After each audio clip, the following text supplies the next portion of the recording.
हरियाणा के ही फरीदाबाद से कोई कन्हैया दास जी हैं, फरीदाबाद से हैं या फिर दिल्ली के मीठापुर से हैं, बदरपुर से हैं, मुझे पूरा एग्जैक्ट याद नहीं है।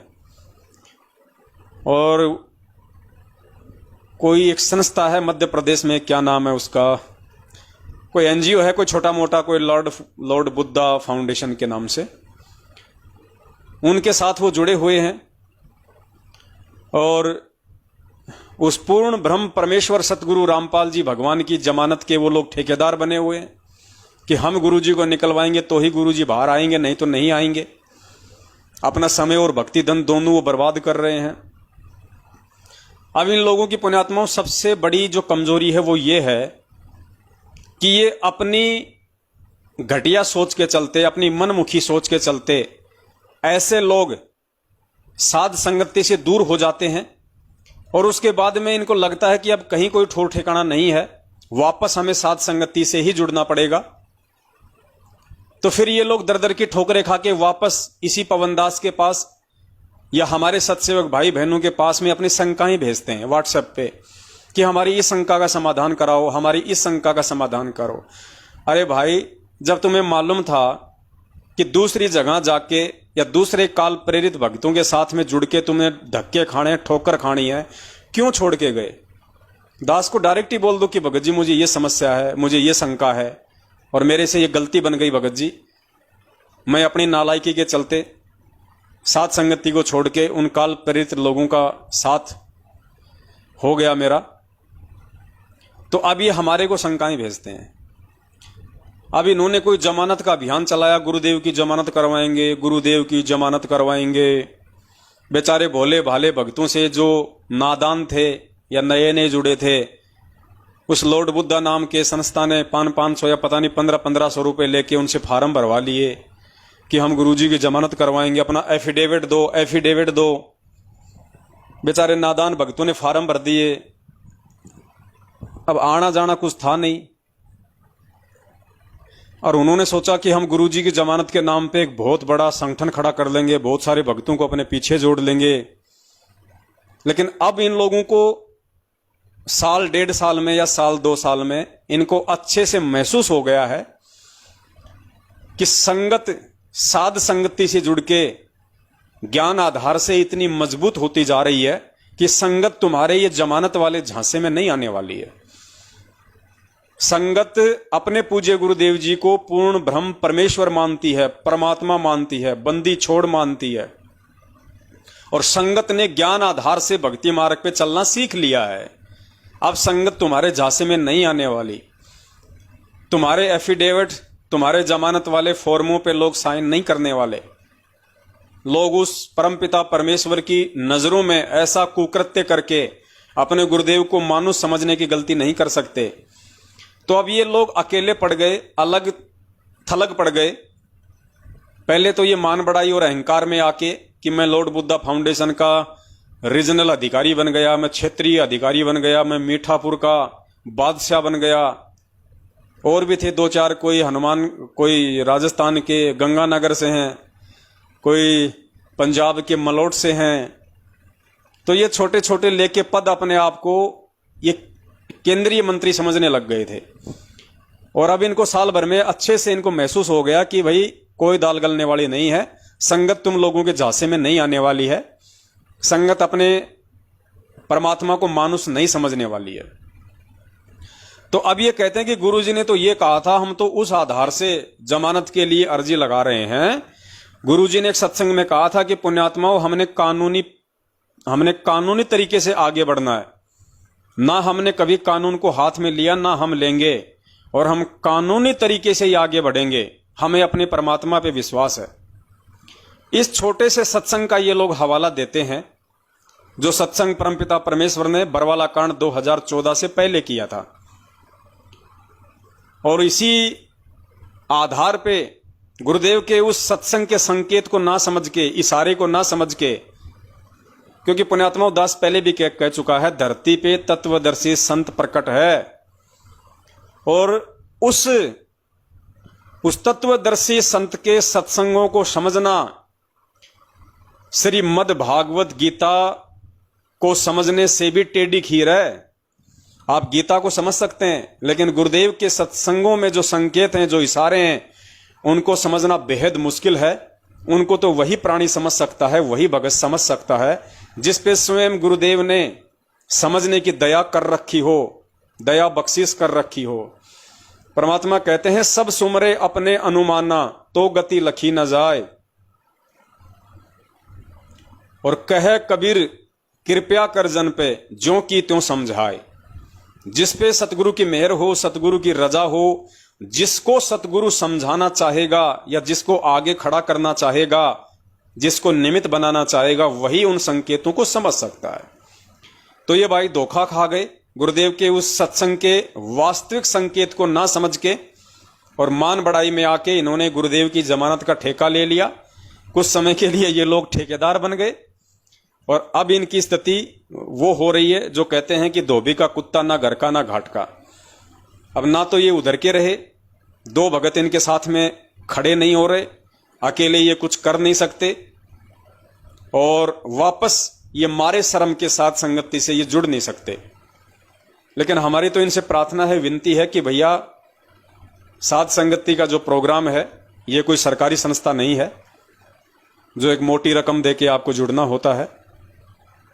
आप अपने घर पे परमपिता परमेश्वर का, जहां भी आपने दरबार लगा रखा है गुरुदेव का, आप उनसे दंडवत समायाचना कीजिए, अपनी उस गलती के लिए आप जी माफी मांगिए, वापस साथ संगति से जुड़ जाइए। हमें तो बड़ी खुशी होगी कि हमारा एक भटका हुआ भाई वापस आ गया। अब पुण्यात्माओं, उस भाई की शंका का परमात्मा समाधान करवाते हैं एक छोटे से सत्संग के आधार से, जो सत्संग पूज्य गुरुदेव जी ने 2014 से पहले किया था। और उस कानूनी प्रक्रिया का क्या मतलब है, यह भी आपको समझाएंगे। पहले आप पूज्य गुरुदेव जी का यह सत्संग सुन लीजिए।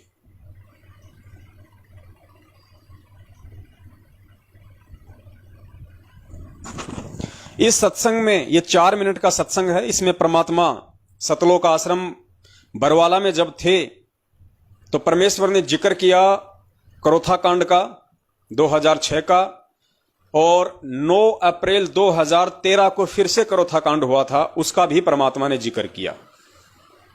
तो परमेश्वर ने जिक्र करते हुए यह कहा है कि भक्तों, तुमने जो शांति दिखाई है 9 अप्रैल 2013 के करोथा कांड में,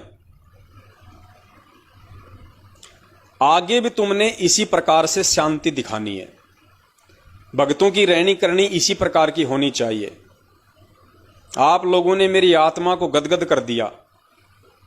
काफी बातें गुरुदेव ने सत्संग में बताई है कि भगत का काम होता है, भगत कभी डरता नहीं और भगत किसी से कभी लड़ता नहीं है। तो परमेश्वर को मालूम था, क्योंकि गुरुजी अंतर्यामी हैं।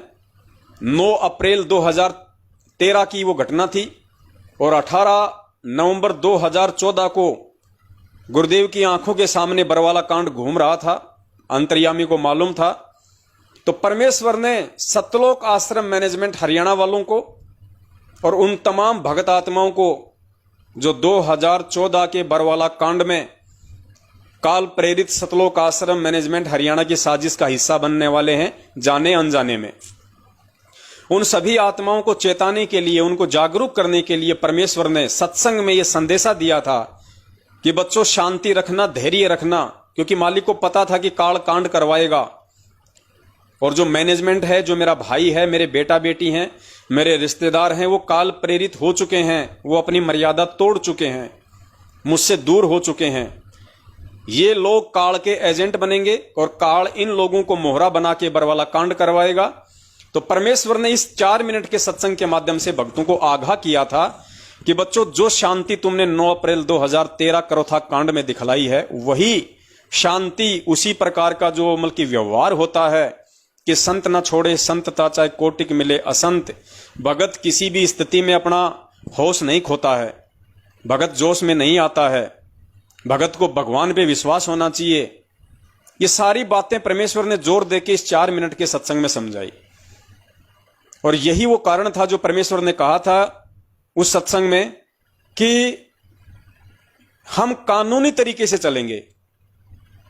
अर्थात गुरुदेव ये समझाना चाह रहे थे बरवाला कांड से पहले उन काल एजेंटों को कि भैया हम भगत हैं, हमारा काम है अपने भगवान पे विश्वास करके अपनी भक्ति करना। परमात्मा अनजान नहीं है, परमात्मा नादान नहीं है, या परमात्मा असमर्थ नहीं होता है, वो सब कुछ करने में समर्थ होता है। तुम्हारा काम है अपनी भक्ति करना, ज्ञान को आधार बना के चलना। भक्तों का काम लड़ाई झगड़ा करना नहीं होता है, ये कानूनी लड़ाई है। हम कानूनी तरीके से ही हम इसको लड़ेंगे। अर्थात गुरुदेव के कहने का मतलब यह था कि नालायकों, 2014 बरवाला कांड में अगर तुम्हें मेरे ऊपर विश्वास नहीं है, अगर तुम्हें अपने गुरु पे विश्वास नहीं है, तो कम से कम कानून पे तो विश्वास रखो। ये कानूनी लड़ाई है। तुम लाठी भाठों से, पेट्रोल से, पत्थरों से, डंडों से और बंदूकों से प्रशासन के सामने नहीं लड़ पाओगे। और ये कानूनी लड़ाई हम कानूनी तरीके से ही हम लड़ेंगे। अर्थात ये जो कानूनी जो तरीका था, जिसका हवाला आज ये गुरुजी की जमानत के ठेकेदार, लॉर्ड बुद्धा फाउंडेशन वाले और हमारे कन्हैया भाई साहब जैसे लोग लिए बैठे हैं, ये जो सत्संग है परमात्मा का, ये 2014 बरवाला कांड के लिए था कि हम कानूनी तरीके से चलेंगे। ना कानून को हमने कभी हाथ में लिया, ना हम कभी कानून को हाथ में लेंगे, क्योंकि गुरुदेव को पता था कि काल इस मैनेजमेंट को मोहरा बना के मेरे बेटा बेटी, भाई बंधु, रिश्तेदार, दामाद और कुछ नालायक स्टेट कोऑर्डिनेटरों को मोहरा बना के और कानून वालों के सामने इनको खड़ा कर देगा।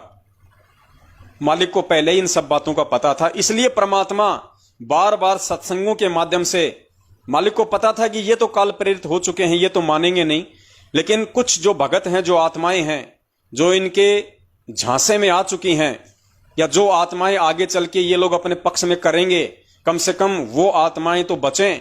जो काले कमांडो ये बनाएंगे, जो सफेद कमांडो बनाएंगे, भक्तों के हाथों में लठ पत्थर पेट्रोल बम देके पुलिस वालों के सामने मरने मारने और लड़ने के लिए आश्रम के बाहर उनको खड़ा किया जाएगा।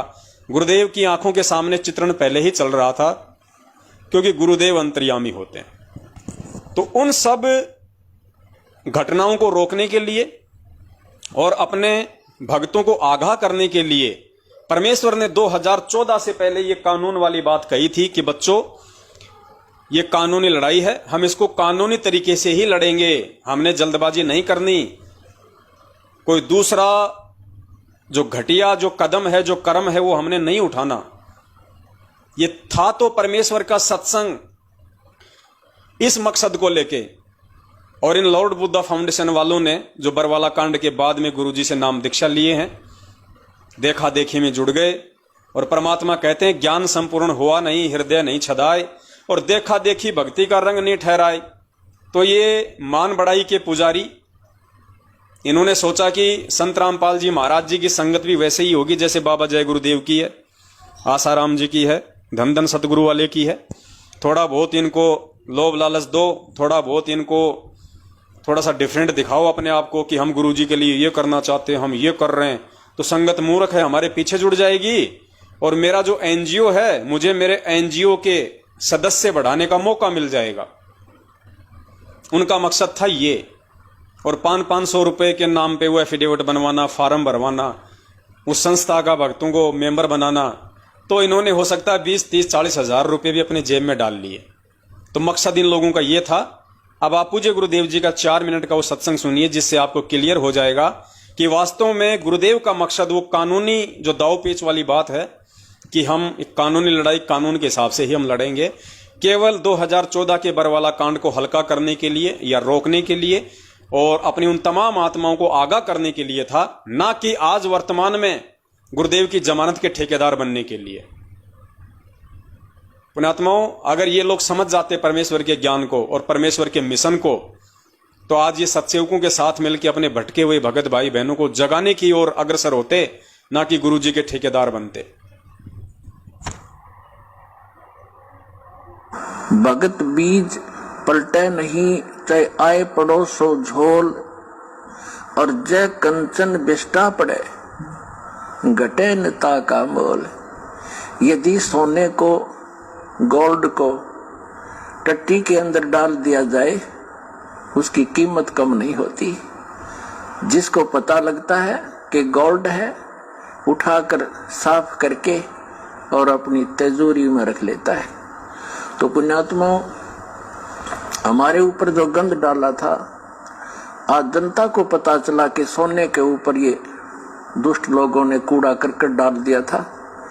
आज साफ होने पर पता चला कि who is Rampal, who is Kabir God, और क्या था सतलोक आश्रम करो था की सच्चाई।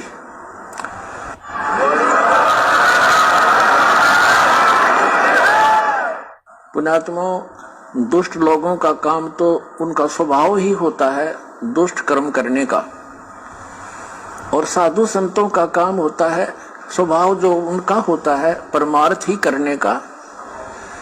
और कबीर साहब ने हमें शिक्षा भी दी है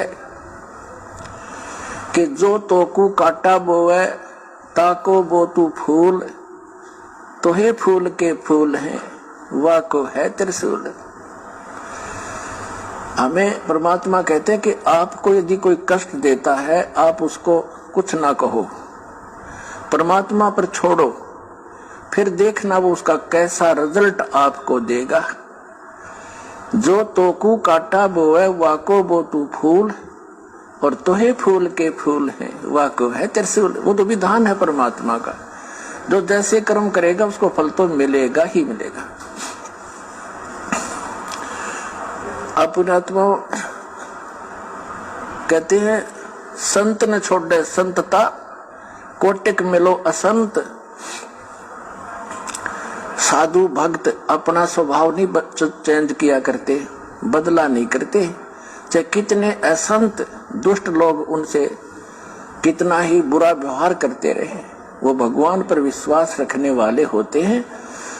तो जैसे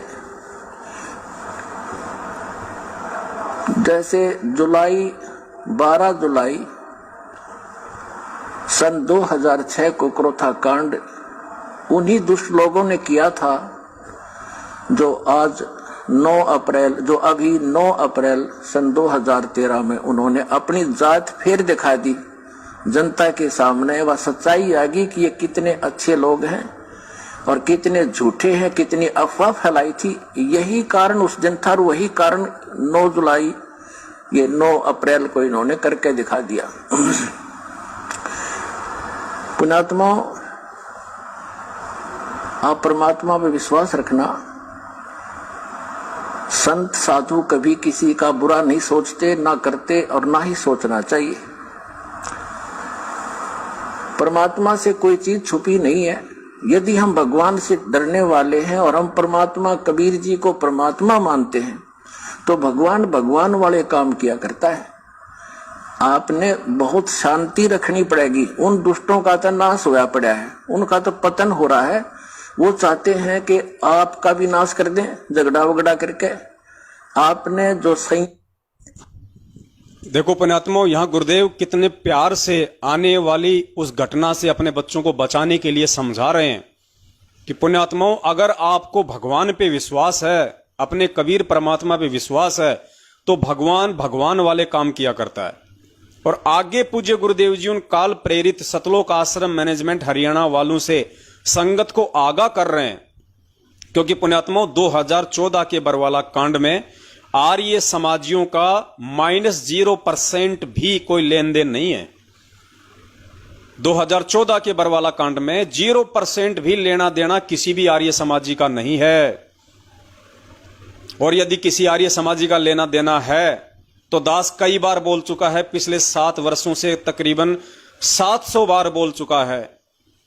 यदि 2014 का बरवाला कांड आर्य समाजियों ने करवाया है या 2014 के बरवाला कांड में किसी एक भी आर्य समाजी का हाथ है, तो जाहिर सी बात है हमारे गुरुदेव तो अपने बयानों में इस बात का जिक्र करेंगे, क्योंकि गुरुदेव तो वैसे भी अंतर्यामी हैं और मालिक तो कभी झूठ बोलते नहीं। तो गुरुदेव ने कोर्ट में अपने जो बयान दिए होंगे, पुलिस प्रशासन को अपने जो बयान दिए होंगे, उन बयानों में परमात्मा ने 2014 बरवाला कांड का दोषी किसको बताया है। अगर आर्य समाजियों का दोष है तो सतवादी परमात्मा तो आर्य समाजियों का नाम लेगा, और यदि सतलोक आश्रम मैनेजमेंट हरियाणा का दोष है तो गुरुदेव उन्हीं का नाम लेंगे। लेकिन 7 साल हो गई सतलोक आश्रम मैनेजमेंट हरियाणा वालों को इन्होंने संगत में अपने गुरुदेव के बयान की एक भी कॉपी वायरल नहीं की, क्योंकि इनको अच्छे से पता है कि गुरुदेव ने तुम्हारे खिलाफ बयान दे रखे हैं, क्योंकि बयान इन लोगों के पास में, इनके वकीलों के पास में, एपी सिंह के पास में। लेकिन इन लोगों ने संगत को ना कभी सच्चाई बताई कि गुरुजी ने तो सतलोक आश्रम मैनेजमेंट हरियाणा और अपने परिवार वालों के खिलाफ ही बयान दे रखे हैं कि बरवाला कांड के असली दोषी ये हैं। तो इन्होंने तो हमें बयान नहीं दिए, लेकिन परमपिता परमेश्वर ने बहुत बड़ी हम पे मेहर की, हम पे दया करी। जेल जाते जाते परमात्मा ने मीडिया के सामने अपनी एक छोटी सी बाइट जो दी थी, उन्होंने इंटरव्यू दिया था, उसमें गुरुदेव ने स्पष्ट कर दिया कि बरवाला कांड का दोषी कौन है। मीडिया वालों ने कहा कि बाबा आप अपने आप को संत कहते हैं, आपके आश्रम में आपके वहां पे इतने जो है वो गुंडे खड़े थे, काले कपड़े वाले खड़े थे। तो गुरुजी ने पूरी दुनिया के सामने लाइव कहा मीडिया को कि वो मेरे नहीं थे, वो राष्ट्रीय समाज सेवा समिति अर्थात सतलोक आश्रम मैनेजमेंट हरियाणा के थे। तो मीडिया कर्मी ने कहा कि बाबा समिति आपकी तो है, तो गुरुदेव ने कहा कि नहीं, समिति मेरी नहीं है।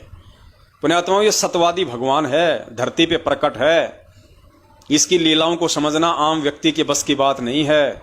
परमेश्वर को मालूम था गुरुजी अंतर्यामी होते हैं, उन्हें पता था कि ये काल भगवान इस मैनेजमेंट को अपने आगोश में ले चुका है, और ये लोग, क्योंकि काल कभी सच्चाई को ऊपर नहीं आने देता, हमेशा सच्चाई को छुपाता है, झूठ को अपना हथियार बनाता है, पाखंड को अपना हथियार बनाता है। तो गुरुदेव को पता था कि मेरे बयान संगत में वायरल नहीं किए जाएंगे, और संगत मेरी वैसे ही मूर्ख है, 90% संगत वैसे ही भेड़ चाल में चलने वाली है। इसलिए गुरुदेव ने जाते जाते हम सत्सेवकों पे एक बहुत बड़ी मेहर की, दया की, और सबसे बड़ा सबूत, सबसे बड़ा अपना बयान पूज्य गुरुदेव ने जाते जाते मीडिया के सामने कह दिया कि मेरे बच्चे मेरे इस शब्द को आधार मान के, क्योंकि जो मेरे अधिकारी हंस हैं, भगत हैं, वो मेरे वचन पे विश्वास करेंगे कि उनका सतवादी गुरु कभी झूठ नहीं कह सकता, गुरु कभी दोगली बात नहीं कहेगा, गुरु की करनी और कथनी में अंतर नहीं हो सकता। संत वचन पलटे नहीं, चाहे पलट जाए ब्रह्मांड। तो मेरे बच्चे जो गुरु वचन पे चलने वाले हैं, वो इन चीजों को आधार बना के स्वयं भी इस काल भगवान के एजेंट, काल के मोहरे सतलोक आश्रम मैनेजमेंट हरियाणा और गुरुदेव के अपने कलयुगी परिवार से बचेंगे, और जहां तक संभव हो सकेगा अपने अन्य भगत भाई बहनों को भी बचाने की दिशा में सेवारत रहेंगे। पुण्यात्माओं, 7.5 साल होने को आ रही है। इनको किस बात का डर है मैनेजमेंट वालों को? गुरुजी के बेटा बेटी भाई बंधुओं को किस बात का डर है? अरे सतगुरुदेव जी हमारे बाप हैं, हमारे पिता हैं। ये बहुत सारे मूर्ख प्राणी जो अपने आप को सोशल मीडिया सेवादार कहते हैं, जो कहते हैं कि हम पढ़े लिखे हैं, हमने BA, MA, MSc, BSc पता नहीं क्या क्या उन्होंने सर्टिफिकेट हासिल कर रखे हैं। और जब हम भगत समाज को ज्ञान आधार से कहते हैं कि भैया इस 8 तारीखों पे जाने के आदेश गुरुदेव के नहीं है, धक्के मत खाओ, जाके भगवान को दुखी मत करो, मालिक के वचन पे चलो, भगवान पे विश्वास करो, ये परमात्मा है, घर बैठ के अपनी भक्ति करो उनके आने तक। जब गुरुदेव आ जाएंगे तो जहां गुरुदेव आएंगे वहीं पे हम सब चलेंगे। तो ये नादान प्राणी अपने आप को जो पढ़े लिखे कहते हैं, जो मूर्खों की संख्या में हैं, ये कहते हैं कि यदि तुम्हारा खुद का बाप आज अगर हिसार जेल में होता तो भी क्या तुम उससे मिलने नहीं जाते तारीखों पे? अब इन नादानों को कौन समझाए? अब मैं तुमसे सवाल करता हूं, यदि तुम्हारा खुद का बाप हिसार जेल में बैठा होता तो भी क्या तुम उन वकीलों से अपने बाप के बयानों की फोटोकॉपी नहीं मांगते? क्या तुम ये जानने का प्रयास नहीं करते कि मेरे बाप ने कोर्ट में पुलिस के सामने किसके खिलाफ और क्या बयान दिए, ताकि उसी आधार से मैं कानूनी जो प्रक्रिया है मैं उसको आगे बढ़ाऊं? कौन मेरे गुरुदेव का दुश्मन है, कौन मेरे गुरुदेव का मित्र है, मेरे गुरुदेव ने किसके खिलाफ बयान दिए हैं, क्या आपको जानने का अधिकार नहीं है? तो यहां तुम्हारा वो ज्ञान कहां फैल हो जाता है भाई? लेकिन तुम चापलूसों में इतनी भी हिम्मत नहीं है, तुम अकल के अंधों में इतनी भी तमीज नहीं है, तुम्हारे अंदर इतनी भी हिम्मत और सांस नहीं है। जो तुम अपने अपने नामदान केंद्र वालों से, अपने अपने कोऑर्डिनेटरों से या गुरुजी के परिवार वालों से एक दफा भी ये कहने की हिम्मत कर सको कि भाई गुरुदेव के बयान संगत में वायरल करने से तुम्हें किस बात का डर है, किस बात का भय है। गुरुदेव कभी झूठ तो बोलेंगे नहीं। जो दोषी है गुरुदेव तो अपने बयानों में उसी का नाम लेंगे। तो हमें भी पता चले कम से कम, कहीं ऐसा तो नहीं कि हम जो है वो बिना जानकारी के और गलत लोगों का साथ दे दें। तो कम से कम हमें गुरुजी के बयान तो दिखा दो, सही क्या है और गलत क्या है।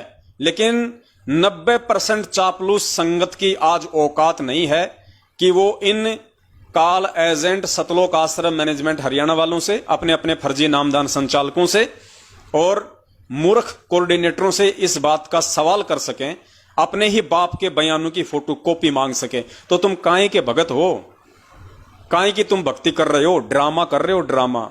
और ये ड्रामा करने वाले देखना आने वाले समय में इनके पंख काट लिए जाएंगे काल भगवान के द्वारा। तो यहां गुरुदेव समझा रहे हैं कि पुण्यात्माओं, भगत कभी भी अपना संयम नहीं खोता है। और अगर तुम्हें विश्वास है कि who is Rampal, who is Kabir God, तो तुम्हारे को विश्वास रखना चाहिए। और फिर आगे गुरुदेव कह रहे हैं कि उन दुष्टों का तो नाश होया पड़ा है।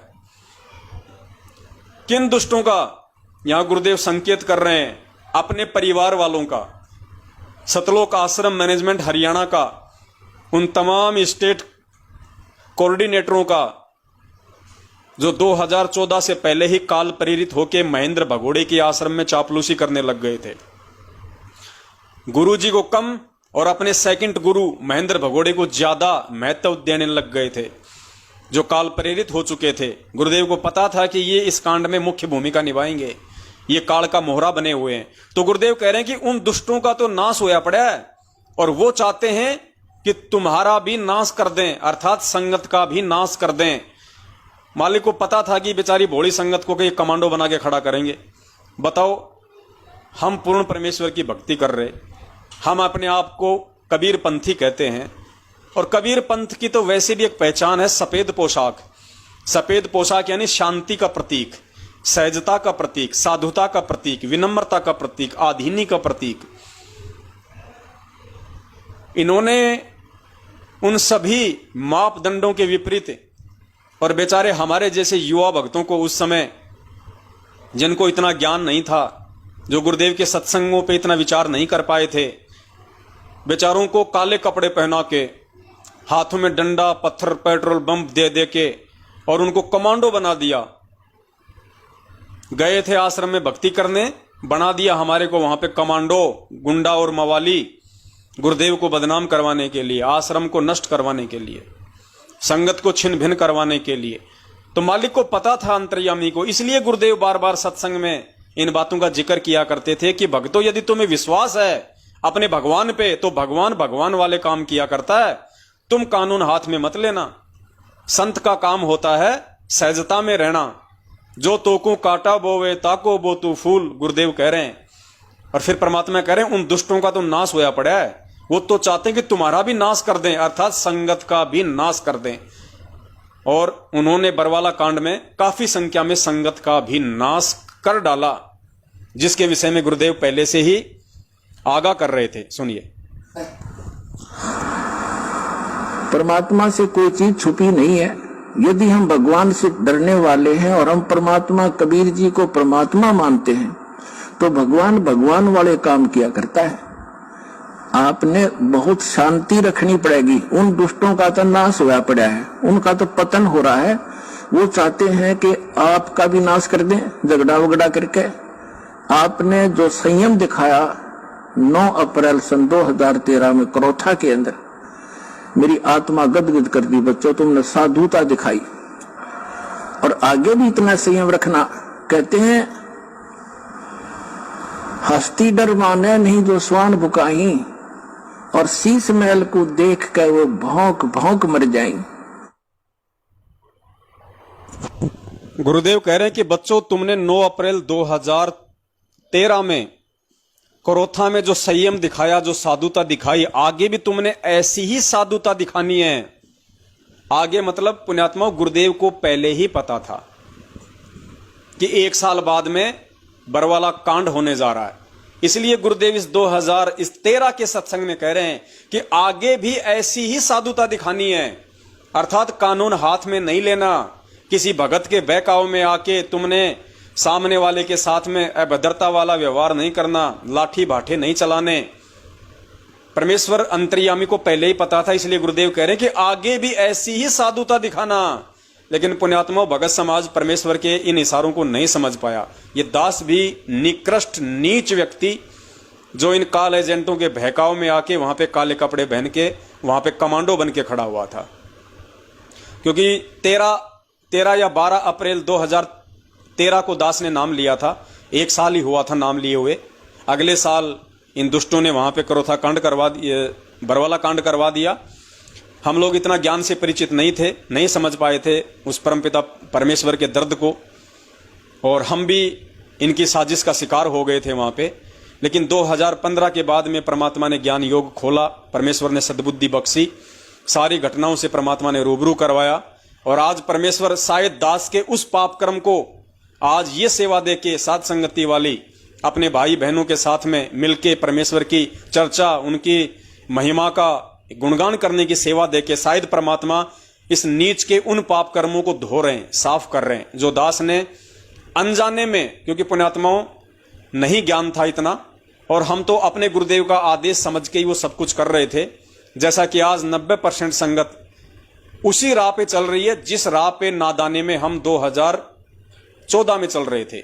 आज ये जितने भी लोग इन फर्जी नामदान केंद्रों पे जाते हैं, इन फर्जी आश्रमों में जाते हैं, इनको ज्योति पाठ और दान का पैसा देते हैं, ये कुपात्र पैसा लेने के अधिकारी नहीं है। गुरु बिन माला फेरते, गुरु बिन देते दान, गुरु बिन दोनों निष्फल है, चाहे पूछो वेद पुराण। गुरु बिन दान पुण्य जो कर ही, मिथ्या होए कबू न फल ही। आज उस 90% संगत की जो आज इन काल प्रेरित लोगों के पीछे लगी हुई है, आज इनकी वो स्थिति है जो स्थिति मुझ पवन दास की 2014 में बरवाला कांड के समय थी। तो मुझे तो ये उम्मीद है कि जैसे परमेश्वर ने मुझ नीच पे दया की इन बातों को समझने और समझाने की, आने वाले समय में यदि कोई अच्छी आत्मा होगी तो परमात्मा उस पर भी दया बख्शेंगे। तो सारी चीजें परमात्मा ने पहले ही क्लियर कर दी थी। तो वो जो कुछ भाई इस समय 5-7 जो उस लॉर्ड बुद्धा नाम की संस्था के पीछे लग के पागल हो रहे हैं और गुरुदेव की जमानत के ठेकेदार बने फिर रहे हैं, उनको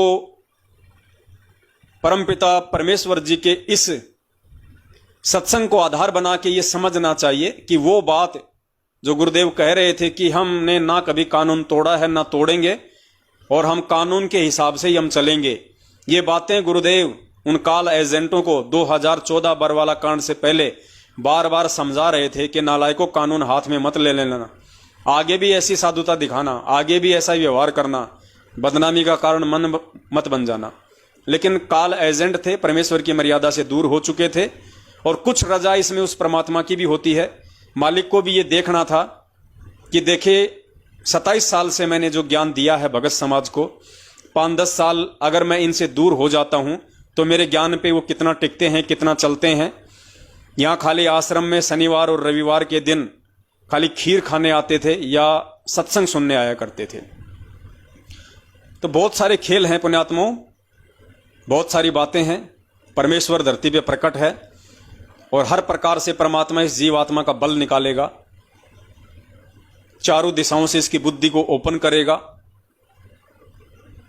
और जो अच्छी आत्मा होंगे, जो अच्छे हीरे मोतीलाल हैं परमात्मा के, जिनके लिए परमेश्वर आते हैं, उन आत्माओं को परमात्मा हर प्रकार से ज्ञान से, विवेक से, बुद्धि से या भक्ति के जो भी 16 श्रृंगार हैं, 5 गुण हैं, परमात्मा सबसे परिपूर्ण करेंगे। अगर कोई होना चाहेगा तो उम्मीद करता हूं अनजाने में परमपिता परमेश्वर जी की जमानत के ठेकेदार जो लोग बने हुए हैं उनके कुछ समझ में आया होगा, नहीं आया है तो उनको समझने का प्रयास करना चाहिए और इस समय का सदुपयोग अपनी भक्ति में करना चाहिए। आने वाले समय में तुम्हारी खुद की जमानत कौन करवाएगा, तुम्हारा मुकदमा काल भगवान के कौन से कोर्ट में चलेगा, क्योंकि समय बहुत विनाशक है, बहुत भयंकर है। हम लोग कल्पना भी नहीं कर सकते हैं इस चीज की। ऐसा समय आने वाला है क्योंकि देश और दुनिया ने अपने पैर पे खुद ही कुल्हड़ा मार लिया। अपने पैर पे खुद ही कुल्हाड़ा मार लिया।